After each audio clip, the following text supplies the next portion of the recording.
Quando eu decidi finalmente revelar o que aconteceu com a minha família, não foi para buscar compreensão, foi para deixar um aviso. Porque se você continuar ouvindo este relato, precisa entender que algumas histórias não querem ser lembradas, elas preferem permanecer enterradas, quietas, respirando no escuro, esperando apenas que alguém curioso demais levante a tampa. E hoje, esse alguém é você. O que eu vou contar não é lenda, não é superstição de gente antiga, e muito menos invenção para assustar crianças. É uma verdade amarga, pesada, que se arrastou por gerações até chegar a mim. Tudo começou com a primeira matriarca, uma mulher cujas escolhas costuraram uma maldição tão profunda que mesmo o tempo tentou apagá-la, e falhou. Ao longo dos anos, mortes inexplicáveis, sussurros no meio da noite, sombras que se moviam sozinhas e marcas deixadas em nossa pele como recados silenciosos nos lembravam de que algo caminhava ao nosso lado sem nunca descansar. E agora, enquanto você ouve estas palavras, quero que preste atenção à sensação que começa a crescer no ambiente à sua volta, essa mudança leve na temperatura, esse arrepio que sobe devagar pela coluna, esse incômodo quase imperceptível que faz você virar o rosto para checar se realmente está sozinho. Não ignore isso. Eu senti a mesma coisa no dia em que percebi que a maldição não estava apenas seguindo minha família. Ela estava escolhendo seu próximo ouvinte, seu próximo nome, sua próxima presença. Então fique até o final. Não porque eu quero, mas porque, depois que você começou, o visitante também começou a notar você. E ele nunca gosta quando alguém vai embora antes de ouvir tudo. Eu nunca soube ao certo quando a maldição começou a se mexer dentro da nossa casa, mas cresci ouvindo sussurros sobre a primeira matriarca, Dona Alzinda, uma mulher que desafiou tradições, fez pactos que ninguém ousava mencionar e selou o destino de todos nós antes mesmo de sermos sonhados. Lembro-me de descobrir esses detalhes em pedaços, como quem monta um quebra-cabeça manchado de sangue e terra antiga. O que mais me assombrava era perceber que tudo se repetia em ciclos, doenças sem explicação, mortes que chegavam na madrugada como visitantes pontuais, e um tipo de sombra que parecia ter vontade própria e seguia cada um de nós. Quando eu era pequeno, meu pai dizia que era apenas superstição de gente velha, mas à noite, enquanto tentava dormir, eu escutava passos lentos no corredor, arrastando algo pesado, como se alguém estivesse sendo puxado contra a própria vontade. Nenhuma porta se abria, nenhum vulto aparecia, mas o som era real demais para ignorar.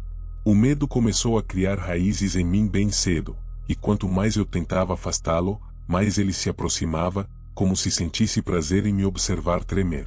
Até o dia em que encontrei o velho diário de Alzinda, escondido atrás de tábuas soltas no porão, onde a caligrafia tremida dela deixava claro que aquilo que nos perseguia não era uma metáfora, nem uma história para assustar crianças. Era um aviso. E estava chegando a hora de cobrar mais um nome da família. O diário de Alzinda falava de noites em que a mata ao redor da fazenda estremecia sem vento algum, de vozes que vinham de buracos cavados no chão e de um companheiro que ela chamava apenas de o visitante. Conforme avançava pelas páginas, percebia que Alzinda descrevia encontros que começavam com promessas de fartura, proteção e longevidade, mas acabavam sempre em sofrimento, privações e uma presença cada vez mais frequente dentro da casa. Ela citava que o visitante nunca aparecia da mesma forma. Às vezes surgia como sombra, às vezes como animal, às vezes como uma figura humana que parecia repetir as feições de alguém que já tinha morrido. Enquanto lia aquilo, senti o ar ao meu redor ficar mais pesado, como se a própria casa reconhecesse o nome dele. Nas semanas seguintes, comecei a perceber pequenas coisas que eu antes ignorava.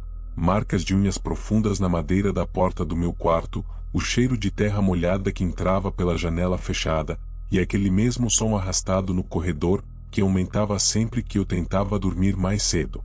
Eu tentava me convencer de que era apenas sugestão da minha cabeça alimentada por um diário antigo, mas a sensação de ser observado se tornava constante, insistente, quase palpável.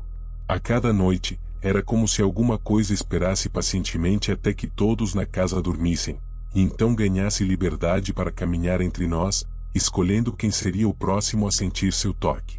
O dia em que percebi que não era apenas comigo começou quando minha irmã, Clara, acordou com marcas profundas no tornozelo, como se mãos invisíveis tivessem apertado sua pele com força. Ela jurava que tinha sentido alguém puxando-a para fora da cama, mas que não conseguiu ver quem era. Minha mãe, pálida como vela, pediu que ninguém comentasse o assunto e queimaríamos as roupas de cama no quintal naquela tarde, como Alzinda mandava em seus escritos quando o visitante se aproximava demais. Enquanto os lençóis ardiam, senti uma onda de calor subir pelas costas, mas não era o calor da fogueira, era um arrepio vivo, profundo, como se alguém estivesse soprando contra minha nuca. Os galhos da mangueira acima de nós começaram a balançar, mesmo sem vento, e um murmúrio grave ecoou entre as folhas, quase formando sílabas que eu não consegui compreender.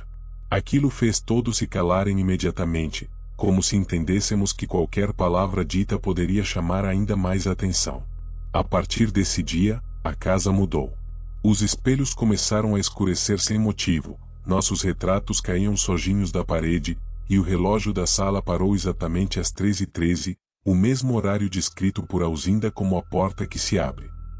Agora, enquanto registro este relato, sinto que o ciclo voltou a se fechar. Há passos no corredor novamente. Estão mais próximos, mais pesados, como se desta vez não houvesse mais intenção de se esconder. E percebo, com um medo que paralisa até minha respiração, que talvez o nome que a maldição veio buscar agora, seja o meu. Quando terminei de registrar tudo o que vivi, percebi que este relato não me trouxe alívio, nem paz, nem a falsa sensação de que enfim estava livre da herança sombria que carregamos por gerações. Pelo contrário, cada palavra escrita pareceu despertar ainda mais a presença que vinha rastejando atrás de nós desde os primeiros pactos de Alzinda. Agora, enquanto fecho este capítulo, sinto a mesma pressão no ar que precedia cada tragédia na família. Um silêncio pesado, denso, quase palpável, como se as paredes ao meu redor estivessem prendendo a respiração, aguardando o próximo movimento. Talvez você ache que, ao chegar até aqui, conseguiu manter uma distância segura por ser apenas um ouvinte, alguém que atravessou essa história pela posição confortável de quem escuta sem se envolver. Mas a verdade é que nada relacionado à nossa maldição se limita à família que a originou. Ela sempre se estende, sempre se espalha, como raízes invisíveis que se entrelaçam ao medo de quem presta atenção demais. Por isso, se notar que sua casa está mais silenciosa do que deveria, se sentir que a escuridão atrás de você parece mais densa, ou se ouvir passos lentos e ritmados em momentos em que todos deveriam estar dormindo, não tente explicar, não tente racionalizar. Apenas entenda que o visitante encontrou seu caminho até você, assim como encontrou até mim. Encerrar este relato não significa encerrar a maldição. Significa apenas que agora você sabe da existência dela, e isso, para ele, já é o suficiente. Então apague as luzes com cuidado, feche as portas sem fazer barulho, e jamais olhe diretamente para qualquer sombra que pareça se mover sozinha. Elas já observaram a família inteira se perder, e talvez estejam ansiosas para começar a observar você também. Se tiver coragem de seguir adiante, deixe seu like, se inscreva e permaneça conosco, antes que o visitante perceba que você tentou escapar.